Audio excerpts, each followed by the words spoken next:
नमस्कार, न्यूज 18 राजस्थान पर आप सभी का स्वागत है। मैं हूं आपके साथ हेमंत कुमार। चलिए खबरों की शुरुआत इस वक्त की बड़ी खबर के साथ। राजसमंद जिले में नगर परिषद अधिकारियों की लाल फीताशाही की वजह से इन दिनों परिवहन कार्यालय में दलाल चांदी काट रहे हैं। परिवहन कार्यालय में दलालों का कब्जा है। दरअसल जिला परिवहन कार्यालय के बाहर सरकारी जमीन पर कई लोग अवैध कैबिन लगाकर के आरटीओ ऑफिस के दलाल बनकर के काम कर रहे हैं और वहां पर आने वाले ग्राहकों से मनमाने पैसे वसूल रहे हैं। खास बात यह है कि कई दुकानों पर ई मित्र केंद्र का बोर्ड भी लगा हुआ है, जबकि नियमानुसार इतने ई मित्र केंद्र एक साथ नहीं लग सकते हैं। जब इस बारे में जिला परिवहन अधिकारी नैनसिंह से सवाल पूछा गया तो उन्होंने बताया कि 2 बार नगर परिषद आयुक्त और जिला कलेक्टर को पत्र लिख करके सरकारी जमीन पर हो रहे अतिक्रमण के बारे में बताया गया, लेकिन इसके बावजूद प्रशासन की ओर से कोई कार्रवाई नहीं की गई है। ना ही जिला कलेक्टर ने इन पत्रों को संज्ञान में लिया है। तस्वीरें आपकी टीवी स्क्रीन पर अंदाजा लगाइए कि अतिक्रमण किस तरीके से,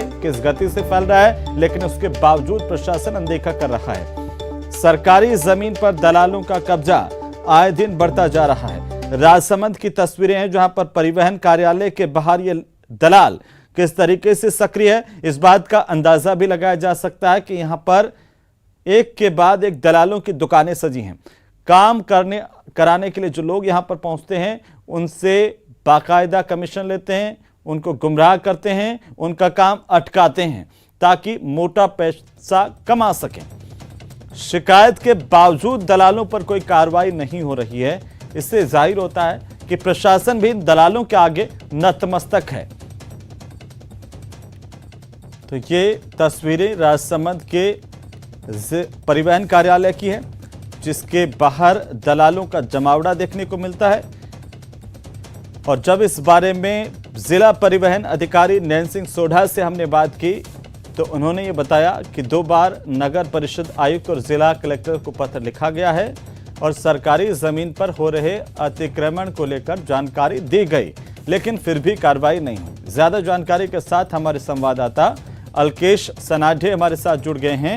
अलकेश, क्यों आखिरकार इन दलालों पर कार्रवाई नहीं हो पा रही है और ये जो तस्वीरें हम अपने दर्शकों को दिखा रहे हैं, क्या ये तमाम जो दुकानें सजी हुई हैं वो दलालों की हैं? जी, मैं आपको बता दूं, ये जो जितनी भी हमारी जो वीडियो में जो दुकानें दिख रही है, ये राजसमंद जिला परिवहन कार्यालय के बाहर जो सरकारी जमीन है, जहां पर जो कार्य कराने के लिए परिवहन कार्यालय में जो आते हैं उनकी पार्किंग के लिए जो जगह बनी होती है, उस जमीन पर अवैध रूप से ये केबिन लगाए गए हैं। और जो जिला परिवहन अधिकारी है वो लगातार इसके खिलाफ आवाज उठाते रहे हैं। उनका कहना यह है कि जो भी ग्राहक आरटीओ ऑफिस में आता है तो दलाल उससे पहले अपने कब्जे में ले लेते हैं और मन माफिक उससे पैसा वसूल लेते हैं। इसको लेकर जिला परिवहन अधिकारी ने 2 बार नगर परिषद आयुक्त और जिला कलेक्टर को लेटर भी लिखा। दिसंबर माह में जो यातायात समिति की जिला यातायात समिति की जो बैठक होती है उसमें भी उन्होंने इस मुद्दे को उठाया था, लेकिन उनका कहना है कि अभी तक इस मामले में कोई कार्रवाई नहीं की गई और लगातार जो दलाल है वो ग्राहकों की जेब काट रहे हैं। वहीं जब जो अभी हर दुकान के बाहर वहाँ एक बड़ी बात ये देखने को मिलती है कि हर दुकान ने वहाँ पर बाहर जो अपने ई मित्र लगा रखा है, जबकि राजस्थान सरकार की जो गाइडलाइन होती है उस गाइडलाइन के अकॉर्डिंग अगर देखें तो ई मित्र निर्धारित स्थान पर ही मतलब संचालित होता है। और जब इस बारे में हमने सूचना और प्रौद्योगिकी विभाग के जो अधिकारी हैं हिम्मत मलकीर, उनसे हमने बात की तो उन्होंने ये आश्वासन दिया है कि हम इस बात को दिखवाएंगे। और क्या अलकेश, जो तस्वीरें दिख रही हैं वो तस्वीरें ये बयां कर रही है कि जो नगर परिषद है और जिला प्रशासन है, क्या इनकी दलालों के साथ मिलीभगत के चलते कार्रवाई दलालों पर नहीं हो रही है और दलालों के हौसले इस कदर बुलंद है कि सरकारी जमीन पर एक के बाद एक अतिक्रमण करते चले जा रहे हैं? जी, आपका सवाल एकदम वाजिब सवाल है। आपका किसी भी सरकारी जमीन पर जो नगर परिषद या स्थानीय निकाय क्षेत्र में जो जमीन होती है उस जमीन पर से अतिक्रमण हटाने की जिम्मेदारी नगर परिषद या नगर पालिका या नगर निगम की होती है। राजसमंद में जो जमीन है वो नगर परिषद के अधीन क्षेत्र में आती है। ऐसे में नगर परिषद का ये कार्य होता है कि वो जमीन से अतिक्रमण हटाए। लेकिन बड़ी बात इसमें यहाँ पर गौर करने वाली बात यह है कि जो जिला परिवहन अधिकारी है वो 2 बार नगर परिषद आयुक्त को लेटर भी लिख चुके हैं, लेकिन उसके बावजूद नगर परिषद के जो अधिकारी हैं उनके कानों पर जूं तक नहीं रेंग रही है, वो इस ओर ध्यान ही नहीं दे रहे हैं। बहुत बहुत शुक्रिया अलकेश तमाम जानकारी के लिए। जिम्मेदारों ने आंखें मूंद रखी है और दलाल आए दिन अतिक्रमण करते चले जा रहे हैं। राजसमंद की तस्वीरें। हमारी ओर से कोई अधिकृत नहीं है, ना हम चाहते हैं कि हमारे सरकारी कार्यालय के बाहर किसी भी सरकारी जमीन पे ये लगे। मेरे यहाँ 2 बार ये नगर पालिका आयुक्त महोदय को लिखा गया है, लेकिन अभी तक कार्य नहीं। यातायात सलाहकार समिति में भी ये मुद्दा आया था, लेकिन आज तक हटा नहीं है ये। और हम चाहते हैं कि यहाँ पर ये ई मित्र हैं, कुछ तो नाम लिख रखे हैं, जैसे ई बजरंग मित्र है और एक बैरूनाथ वगैरह है। समस्या है आपको आज की? हम सर व्यापार मंडल कांकरोली से आए हैं। हमारे यहाँ ये आरटीओ ऑफिस के बाहर जो इन्होंने ये फर्जी ई मित्र लगा रखे हैं, जो इनकी लोकेशन कुछ और है, इनकी लोकेशन कोई और है। ये बाहर जैसे भी कोई भी गरीब आदमी ऑटो वाला आता है तो चालान के रूप में, जैसे कि हमारे साथ हुआ कि 8500 रुपये का चालान था और हमसे 1500 रुपये अतिरिक्त इसका शुल्क मांगा गया। शिकायत एक ही थी, हमारी दुकान पे ऑटो चलता है, फिक्स मजदूर है, तो कुछ आरटीओ साहब ने चालान बनाया था, तो चालान जमा कराना है तो बाहर यातायात वाला था, खत्री यातायात सलाहकार, तो उन्होंने पैसा क्या लिया कि मैं यहाँ से चालान भर दूंगा, सीधा ऑनलाइन भरना पड़ेगा। तो हमसे चालान का पैसे से हिसाब से हमको 20% के समथिंग एक्स्ट्रा राशि ली हमसे। चलिए आगे बढ़ेंगे। कांग्रेस के प्रदेश अध्यक्ष गोविंद सिंह डोटासरा ने जोधपुर में केंद्रीय जल शक्ति मंत्री गजेंद्र सिंह शेखावत पर झूठ बोलने के आरोप लगाए हैं। गोविंद सिंह डोटासरा ने कहा है कि गजेंद्र सिंह शेखावत ने जोधपुर में एलिवेटेड रोड को लेकर कहा था कि इसके लिए केंद्र सरकार ने घोषणा कर दी है, जबकि नितिन गडकरी ने एक पत्र में लिखा है कि इस तरह की कोई योजना ही नहीं है। गोविंद सिंह डोटासरा ने यहां पर यह भी कहा है कि प्रदेश में बीजेपी के 25 में से 25 सांसदों का एक भी काम गिनने लायक नहीं है। यहां पर उन्होंने ये भी कहा कि मुख्यमंत्री अशोक गहलोत ने किसानों को बड़ी राहत दी है, साथ ही चिरंजीवी योजना और सरकारी कर्मचारियों के लिए पुरानी पेंशन योजना को लागू करके बड़ा काम किया है। डोटासरा मारवाड़ के दौरे पर है, जहां पर जगह जगह उनका भव्य स्वागत किया जा रहा है।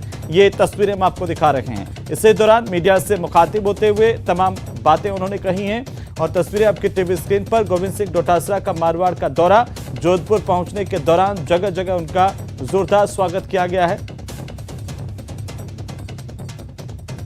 ये जो प्रशिक्षण शिविर है वो कांग्रेस पार्टी का देश की आज़ादी से लेके अब तक जो स्वर्णिम भारत हम देख रहे हैं, जिसकी विश्व में धाक है, ये कांग्रेस पार्टी के महान नेताओं की त्याग, तपस्या, उनका बलिदान, उसके कारण से आज हमारा जो हिंदुस्तान का विश्व में स्थान है वो है।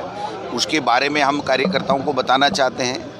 राज्य सरकार की जो फ्लैगशिप योजनाएं हैं, जो बजट अच्छा मुख्यमंत्री जी दे रहे हैं, अच्छी अच्छी योजनाएं, चाहे निःशुल्क जांच की बात हो, निःशुल्क दवाई की बात हो, मुख्यमंत्री चिरंजीवी योजना की बात हो, किसान के लिए अलग बजट देने की बात हो, उसको रियायत देने की बात हो, कर्मचारियों के लिए पुरानी पेंशन पद्धति लागू करने की बात हो, ये सारी बता रहे हैं।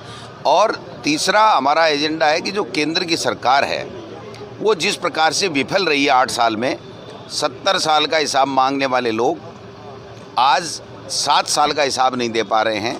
25 में से 25 यहाँ से राजस्थान से सांसद चले गए, 3 मंत्री हैं, यहाँ से कैबिनेट मंत्री हैं आपके जोधपुर से। आप मुझे 8 साल में उनका एक काम बता दीजिए, 25 सांसदों का और गजेंद्र सिंह जी का। आज जल संसाधन मंत्री हैं कैबिनेट के, अमित शाह जी सबसे पावरफुल है मोदी जी के बाद में, उनके साथ यहाँ भ्रमण करके चले गए और ईस्टर्न कैनाल को राष्ट्रीय परियोजना उनको घोषित करने का वादा किया था देश के प्रधानमंत्री ने। आज जल संसाधन मंत्री गजेंद्र सिंह जी हैं, वो नहीं कर पाए। आप यहाँ एलिवेटेड रोड की बात कह के गए थे कि मैंने केंद्र से करा दी, और राज्यसभा और लोकसभा में प्रश्न के जवाब में नितिन गडकरी जी ये जवाब देते हैं कि नहीं, कोई प्रस्ताव ही विचाराधीन नहीं है। तो झूठ बोलने की राजनीति बीजेपी की और केंद्र के नेताओं की कब तक चलेगी, इस बात को लोगों को बताना पड़ेगा। गांव में जाएंगे, पहले जिलों में करेंगे, फिर ब्लॉक स्तर के ऊपर जाएंगे, फिर वार्ड और ग्राम पंचायत स्तर के ऊपर हम लोग जा कर के जो बेरोजगारों के साथ में, किसानों के साथ में, महिलाओं के साथ में विकास के नाम पे जो धोखे हो रहे हैं, जो झूठी बातें हो रही हैं, वो हम लोग एक्सपोज करेंगे। और इसी बीच राजधानी जयपुर से बड़ी खबर मिल रही है। आपको बता दें कि फसल बीमा पॉलिसी वितरण अभियान की शुरुआत करेंगे कृषि मंत्री लालचंद कटारिया। बड़ी जानकारी, सीधी तस्वीरें आपकी टीवी स्क्रीन पर। कुछ ही देर में कृषि मंत्री इस अभियान का आगाज करने जा रहे हैं। पंत कृषि भवन में मेरी पॉलिसी मेरे हाथ कार्यक्रम में कृषि विभाग के प्रमुख शासन सचिव, कृषि आयुक्त मौजूद हैं और ये तस्वीरें आपकी टीवी स्क्रीन पर है, जहां पर कृषि मंत्री लालचंद कटारिया इस कार्यक्रम का आगाज करने जा रहे हैं। सर इसकी शुरुआत कृषि आज से हो रही है। इनफॉर्मली सर हमने इसको लास्ट ईयर राजस्थान में सर किया था और राजस्थान के जो पिछली खरीफ सीजन थी सर उसमें हमारी करीबन 39 लाख पॉलिसियां खरीफ में थी और उसको जो है हमने सर वितरित करवाया था। स्पेशल सर कैंप लगवाए थे इसके लिए, प्रशासन गाँव के सर कार्यक्रम में भी इसका वितरण करवाया था और सर करीबन 92% पॉलिसी यानी सर 36 लाख पॉलिसियों का सर वितरण है और हमने लास्ट ईयर गाँव में जा करके किया था। और इस कार्यक्रम की सर सफलता को देखते हुए भारत सरकार ने सर इसे निश्चय किया कि हम इसको पूरे सर देश में इसको लागू करेंगे और इसका सर सबसे बड़ा फायदा ये हुआ सर किसानों को पॉलिसी अपने हाथ में सर मिलती है तो जब भी कोई नेचुरल कैलेमिटी होती है तो वहाँ पे सर उनके पास में डॉक्यूमेंट रहता है तो वो इमीडिएटली सर है वो अपना उस पर क्लेम है वो बीमा कंपनी के सामने प्रस्तुत कर सकते हैं। सो ये सर आज इसके लिए सर राजस्थान में हमने आज सभी ब्लॉक में एक गांव लिया। हर गांव से सर आज इस प्रोग्राम में जो है वो आज जुड़े हुए हैं। अब इस प्रोग्राम के बाद में सर किसानों के मध्य सर पॉलिसी का वितरण होगा। कार्यक्रम सर सेंट्रली यहाँ से हो रहा है। इसके अलावा सर केंद्रीय कृषि राज्य मंत्री महोदय सर बायतू भीमड़ा जो गाँव है वहाँ पे सर बायतू से जुड़े हुए हैं सर। तो आप सभी का सर इस कार्यक्रम में स्वागत करते हुए मैं माननीय प्रमुख शासन सचिव महोदय से अनुरोध करूंगा कि जो है अपना वक्तव्य प्रस्तुत करें। श्री कैलाश चौधरी जी माननीय MOS agriculture government of India जो कि बाड़मेर से जुड़े हुए हैं, माननीय कृषि मंत्री जी लालचंद कटारिया राजस्थान से का सर आप दोनों का मैं बहुत बहुत स्वागत करता हूं। और जैसा कि आयुक्त कृषि ने भी बताया कि ये जो प्रोग्राम है मेरी पॉलिसी मेरे हाथ प्रधानमंत्री फसल बीमा योजना के अंतर्गत इसका कार्यक्रम का शुभारंभ किया जा रहा है और इसकी जो थोड़ा मैं बैकग्राउंड में जाना चाहूँगा सर कि जैसे कि अगर हम लोग अपना बीमा कराते हैं, कोई भी अपना जीवन बीमा कराता है तो उसको एक पॉलिसी मिलती है, उसमें पता होता है कि क्या टेन्योर है, क्या टर्म्स एंड कंडीशंस हैं। प्रधानमंत्री फसल बीमा योजना में भी ये प्रावधान था कि बेसिकली हर फसल के दौरान जब किसान बीमा कराएगा तो उसकी पॉलिसी जो उसको बीमा कंपनी डाक के माध्यम से भेजेगी उसके घर पे। लेकिन हमेशा किसानों की शिकायत रहती थी कि बेसिकली उनको ये पॉलिसी नहीं मिल रही है। तो गत खरीफ में राजस्थान ने एक अनूठा प्रयोग किया और उसमें प्रशासन गांव के संग में भी जो सरकार ने। और इसी बीच हम आपको सीधे लिए चलते हैं जोधपुर में, जहां पर RC अध्यक्ष वैभव गहलोत संबोधित कर रहे हैं। क्या कुछ कह रहे हैं सुन लेते हैं। मैं जो बातें कही थी उसके ऊपर और जिला कलेक्टर महोदय और JDC महोदय ने पूरा प्रोग्रेस रिपोर्ट बताई और मेरे को आज यहाँ पे आके अभी जिस तरह से हमने बातचीत करी है, मुझे पूर्ण विश्वास है कि आने वाले महीनों में मई में काम जल्द से जल्द पूरा होगा ताकि हम आने वाले समय में यहाँ पे हम कुछ प्रपोज भी कर रहे हैं जून जुलाई में और सब टाइम से टाइम बाउंड हो गया तो निश्चित तौर पे आने वाले समय में जोधपुर में एक अच्छा क्रिकेट मैच हम यहाँ दिखाने की स्थिति में। अभी तक की जो वर्क प्रोग्रेस है उससे आपको क्या नजर आता है? देखिए निश्चित तौर पे क्योंकि कोरोना काल बीच में रहा, काफ़ी लंबा समय बीता और उसमें 3 जो वेव्स आई उसमें काम स्लो हुआ होगा उस टाइम और जिस तरीके से लॉकडाउन रहा, लॉकडाउन 1 लॉकडाउन 2 उस तरह से तो काम की जो प्रोग्रेस थी, अगर हम ये इस काम को और जो हो सकता था कि हम इसको और जल्दी करते, पर अब मुझे खुशी है कि अब ये काम वापस प्रोग्रेस हो। सर किस तरह से संभावनाएं व्यक्त की जा रही है कि हर कोई आपकी तरफ देख रहा है कि कब मैच की घोषणा हो, कब इस स्टेडियम को मैच मिले? पूरे राजस्थान का जो रंग का पूरे 8 करोड़ जो राजस्थानी है वो इंतजार कर रहे हैं। लेकिन मैं शुरू से सभी को कहा, जो मीडिया को भी कहा कि हमारे लिए तभी संभव है जब JDA इसको पूरा करके हमको सौंपे, BCCI और डोमेस्टिक टूर्नामेंट हम यहाँ ट्रायल जो मैचेस हों उसको करा के इसको अप्रूवल BCCI से दिलवा सकें, तब जाके IPL और दूसरे इंटरनेशनल मैचेस की संभावना बनेगी, तभी संभव होगा। नहीं तो अन्यथा जब तक पूरा करके हमको नहीं दें, जब तक RC के हाथ में कुछ नहीं है। और आज भी ये स्टेडियम RC के हाथ में नहीं है, ये स्टेडियम JDA के हाथ में है। सर विशेष बात मैं आपको बार बार इस बात पे एम्फेसिस करता हूँ कि ये स्टेडियम हमारे हाथ में नहीं, JDA के हाथ में। JDA इसको पूरा कर रहा है, RC इसको पूरा नहीं कर रहा है। JDA इसको पूरा करके देगा।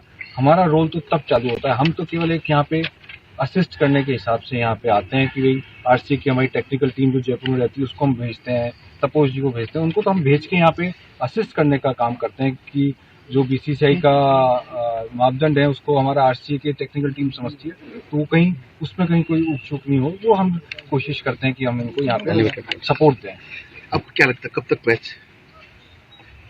जल्द से जल्द जब भी ये पूरा हो। पहले तो अपन उम्मीदें इसलिए ज्यादा है सर क्योंकि जोधपुर से लगातार आईपीएल के लिए लड़के चयन हो रहे हैं। देखिए रवि बिश्नोई जी और जब से हमने आरसीए की नई कार्यभार संभाला हमने 2019 में, हमारी ये कोशिश रही कि हम पूरे राजस्थान से जहाँ प्रतिभाएं हैं, चाहे वो जोधपुर हो, मारवाड़ हो, शेखावटी हो, कहीं से भी हो, हम उस प्रतिभाओं को निखार के आगे आईपीएल में हम उनको भेज सकेंगे। हमारे स्टेट एसोसिएशन की हमेशा कोशिश। सर स्टेडियम के विस्तार के साथ साथ एकेडमी की कोई योजना नहीं, उसके बारे में वो बात की बात है। पहले हम एक बार स्टेडियम पूरा कर लें, उसको फिर क्योंकि स्टेडियम हमारे हाथ में नहीं है, हम उसके मालिकाना हक हमारा आरसी का नहीं है, ये तो सरकार फिर बाद में तय करेगी कि इसमें साइड में एकेडमी भी शुरू करनी है। एमओयू अभी एमओयू क्या करना चाहेगी सरकार, तो हम तो उस स्टेज पे भी आए नहीं है। तो सर जेसी को लेकर काफी खिलाड़ियों को संशय है, उसमें आप आरसी स्पष्ट करें सर, जेसी को लेकर क्या, किस चीज में? जोधपुर क्रिकेट एसोसिएशन को लेकर। नहीं, वो तो कोर्ट में विचार नहीं चल रहा है सर, बोर्ड ने तो मना भंग कर दिया सर, लेकिन फिर भी हमारी एडॉक कमेटी बन गई है। शैतान सिंह सांकला जी आइए, शैतान सिंह सांकला जी एडॉक कमेटी के कन्वीनर बनाए गए हैं, और जो मुझे मालूम है उसमें कोर्ट ने भंग करके और एडॉक कमेटी बना रखी है। और हमारी मान्यता अभी जोधपुर क्रिकेट एसोसिएशन में जब भंगी हो गई, कोर्ट द्वारा भंग कर दी गई है, तो उसके बाद कोई बातचीत करने की रहती नहीं है कि हम उसको आगे क्या कहें। पर एडॉक कमेटी का हमें पता है, हमें कोर्ट ने ये पेपर भेजा था कि जोधपुर में एडॉक कमेटी बनी हुई है और एडॉक कमेटी के कन्वीनर शैतान सिंह जी हैं। जो कोर्ट की तरफ से जो कागज हमारे पास जयपुर में आया है वो ये बोलता है। सर एलिवेटिक रोड को लेकर शेखावत जी ने काफी प्रचार प्रसार किया, तो वहाँ केंद्र में ऐसा आज प्रदेश अध्यक्ष जी ने भी इस बात को मीडिया के सामने प्रस्तुत किया कि एलिवेटेड रोड की जो बात कर रहे थे कि मैंने सैंक्शन करा ली है केंद्र सरकार से। मैं पूछना चाहूंगा, जब सैंक्शन हो गई तो जब राज्यसभा में लोकसभा में प्रश्न पूछा गया तो माननीय केंद्रीय मंत्री ने मना कर दिया कि ऐसी कोई सैंक्शन केंद्र सरकार द्वारा दी नहीं गई है। तो माननीय यहाँ के सांसद महोदय जी इस बात में जनता को जवाब दें कि जब इस तरह से झूठे तथ्य क्यों जनता के सामने लाए गए, जब वो एलिवेटेड रोड सैंक्शन ही नहीं हुई तो ऐसी बात क्यों कही गई।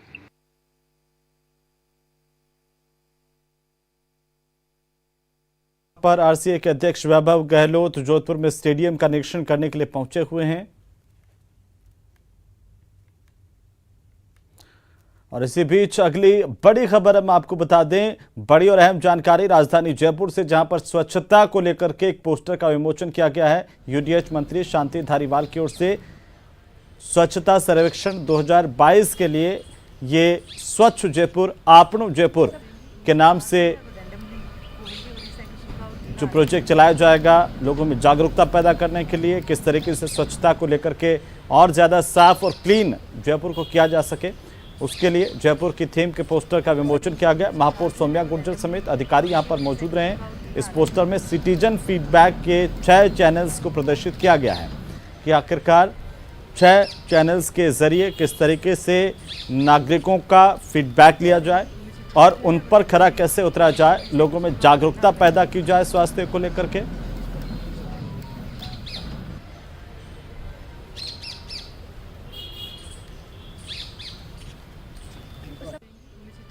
और अब आपको ले चलते हैं राजधानी जयपुर, जहां पर फसल बीमा पॉलिसी वितरण अभियान को लेकर के पंत कृषि भवन में इस वक्त प्रदेश से जुड़े हुए प्रति ब्लॉक से हमारे किसान भाई, अधिकारीगण, मीडिया के साथीगण, मैं सबसे पहले मेरी तरफ से और प्रदेश की जनता की तरफ से, क्योंकि कैलाश जी हमारे राजस्थान के हैं और मंत्रालयों को देखते हैं भारत सरकार में, मैं आपका प्रदेश की जनता की तरफ से, विभाग की तरफ से आपका हार्दिक स्वागत और अभिनंदन करता हूं।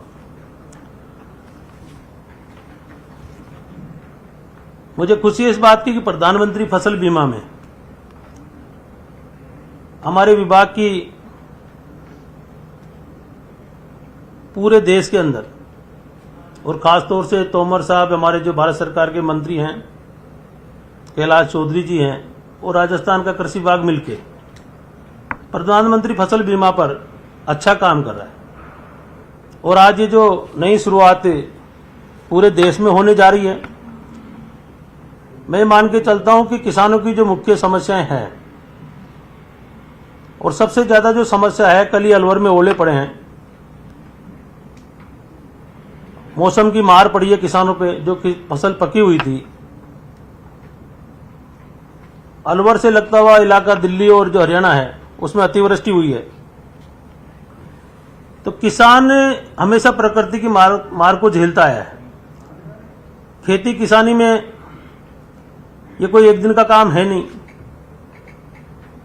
कभी टिड्डी की मार पड़ती है, कभी ओलावृष्टि होती है, कभी भारी बारिश हो जाती है। तो प्रधानमंत्री फसल बीमा अपने आप में किसानों का आर्थिक रूप से संबल प्रदान करने का एक अच्छी योजना है। और मैं धन्यवाद दूंगा भारत सरकार के अधिकारियों को और मंत्रालय को भी कि लगातार राज्य सरकार द्वारा और भारत सरकार द्वारा। और इसी बीच रुक लेते हैं छोटे से ब्रेक के लिए, जल्द लौटते हैं।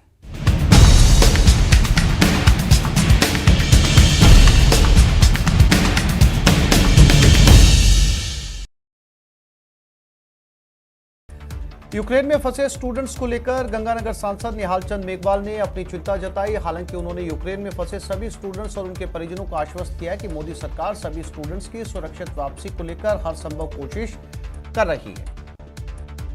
कोटा में 1 मार्च से ऑपरेशन संबल अभियान चलाया जाएगा। इस अभियान के तहत सामाजिक सुरक्षा, पेंशन योजना, दिव्यांगजनों, अनुसूचित जाति, अनुसूचित जनजाति के सहायता योजना के पात्र लोगों को चिन्हित कर उन्हें घर बैठे योजनाओं का लाभ दिया जाएगा।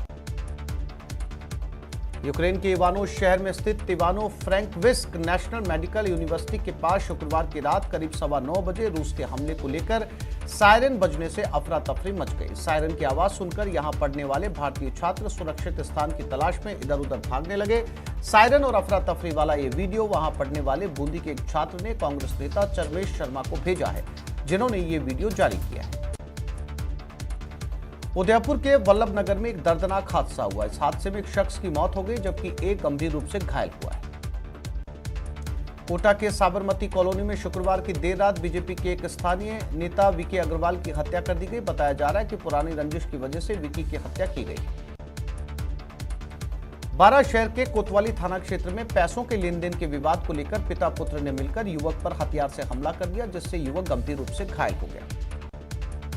कोटा में तेज रफ्तार बाइक से नीचे गिरने से एक महिला की मौत हो गई। मृतका कमलाबाई शिव सागर कॉलोनी की निवासी थी। कमलाबाई अपने बेटे के साथ बाइक पर सवार होकर खेत में चारा काटने के लिए जा रही थी।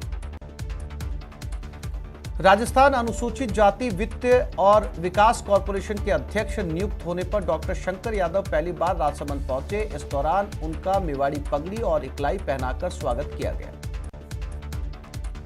राजसमंद जिले की पुलिस से हत्या का खुलासा करते हुए 5 आरोपियों को गिरफ्तार किया गया। जानकारी के मुताबिक आरोपियों ने 15 फरवरी की शाम को शिकार के बहाने 7 आरोपी जंगल ले गए। पुरानी रंजिश के चलते आरोपियों ने रताराम के साथ झगड़ा किया, फिर टोपीदार बंदूक से गोली मारकर रताराम की हत्या कर दी।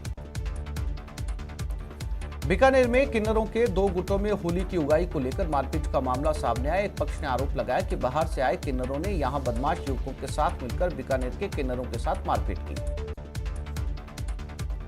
अजमेर के पेट्रोल पंप कारोबारी पर 6 राउंड फायरिंग कर दहशत फैलाकर 5 करोड़ की फिरौती मामले में अजमेर पुलिस ने पंजाब से 2 सुपारी किलर को गिरफ्तार किया है।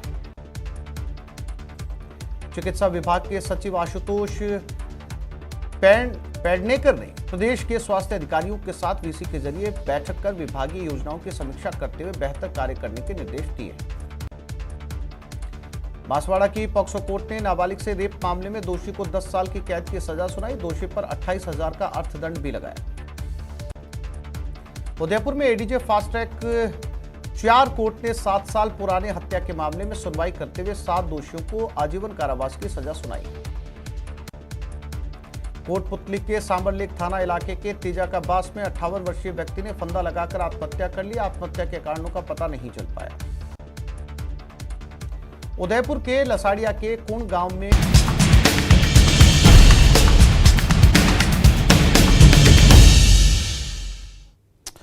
तो वहीं जालोर से खबर है, जहां पर जिले के भीनमाल कस्बे में उस तांत्रिक की अब तक गिरफ्तारी नहीं हो पाई, जिसके खिलाफ एक महिला ने तांत्रिक विद्या के नाम पर नकदी और गहने हड़पने के साथ साथ धोखाधड़ी का मुकदमा दर्ज करवाया है।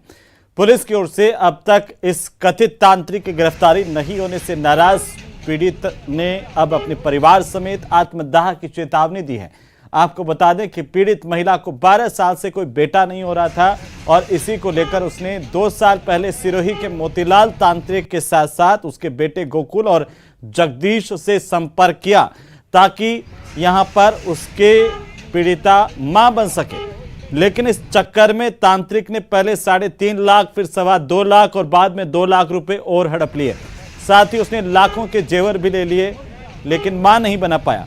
तांत्रिक की इस धोखाधड़ी के बाद पीड़ित परिवार ने पुलिस में रिपोर्ट दर्ज करवाई, लेकिन अभी तक इस कथित तांत्रिक की गिरफ्तारी नहीं हो पाई है। तो जालोर का ये पूरा मामला है, जहां मैं प्रॉपर बीनमाल सिटी का हूँ और ये मेरी धर्मपत्नी चंदा देवी, इनके नाम से एक एफआईआर दर्ज की हुई है, जो एफआईआर नंबर 62 है। एक देवनगरी सिरोही में एक सिंदरत गांव में जो मोती भोपा है, जो पाखंडी है और राजनेताओं के छत्र छायाओं में जो खुलेआम पाखंडी अपना खेल खेल रहा है और हमारे जो गहने, जो पैसे, जो एटे हैं जो लेकर गया है, पुलिस प्रशासन से ये अनुरोध है कि हमारे गहने और हमारे पैसे और रिकवरी करवा दें। जो अभी फिलहाल हमने अभी भी हम सीआई साहब को मिल के आए हैं। भैरू सिंह जी जांच के अधिकारी हैं और भैरू सिंह जी बिल्कुल इस जांच से पूरे मिले जिले हुए हैं और उनके अपना भोपा है, मोती भोपा, जो देवासी, जो जगदीश देवासी, गोकुल देवासी है, उसकी गाड़ियों में फॉर्च्यूनर में घूमता रहता है। तो आरोपी तांत्रिक की गिरफ्तारी नहीं होने से पीड़ित परिवार दुखी है। वहीं दौसा के लालसोट नगर पालिका के पार्षदों ने अधिशासी अधिकारी सीमा चौधरी से अपने अपने वार्ड में कामकाज नहीं होने की शिकायत की है। इन पार्षदों का यह कहना है कि नगर पालिका की सफाई व्यवस्था भगवान के भरोसे चल रही है। शिकायत लेकर के आए पार्षदों ने कहा कि सफाई कर्मचारी अपना काम ठीक से नहीं करते, स्ट्रीट लाइटों का हाल बेहाल है। इस वजह से जनप्रतिनिधि होने के नाते उन्हें लोगों की नाराजगी झेलनी पड़ती है। पार्षदों ने कहा कि अगर उनके वार्ड की समस्याओं का जल्द समाधान नहीं हुआ तो फिर उन्हें आंदोलन करना पड़ेगा।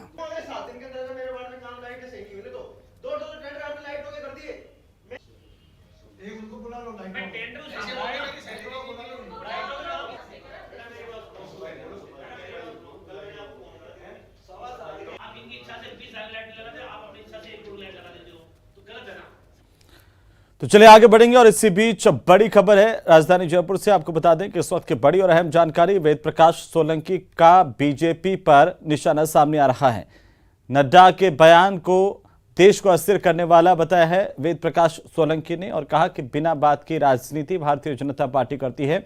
देश को तोड़ने वाले लोग हैं बीजेपी के, सभी धर्मों के लोग एक हैं, वेद प्रकाश सोलंकी ने और ज्यादा क्या कुछ कहा वो सुनिए। देश को बिल्कुल अस्थिर करने वाला बयान है। हिजाब के बिना बात की राजनीति कर रहे हैं लोग, देश को तोड़ने की बात कर रहे हैं। जिस तरह से हमारे कांग्रेस के लोग हैं, सर्वधर्म सम्मान में विश्वास रखते हैं, सभी धर्मों को साथ में लेने की बात करते हैं, लेकिन लोग भी अराजकता फैलाने की बात करते हैं, धर्म के नाम पे राजनीति करते हैं। जो बयान दिया है नड्डा जी ने, मैं उनका पूर्ण रूप से विरोध करता हूँ, खंडन करता हूँ कि ऐसी चीजें हिंदुस्तान में कतई भी माफी योग्य नहीं है।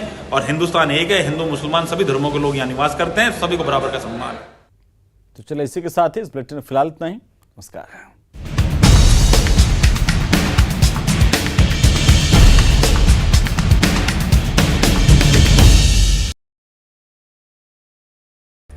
यूक्रेन में फंसे स्टूडेंट्स को लेकर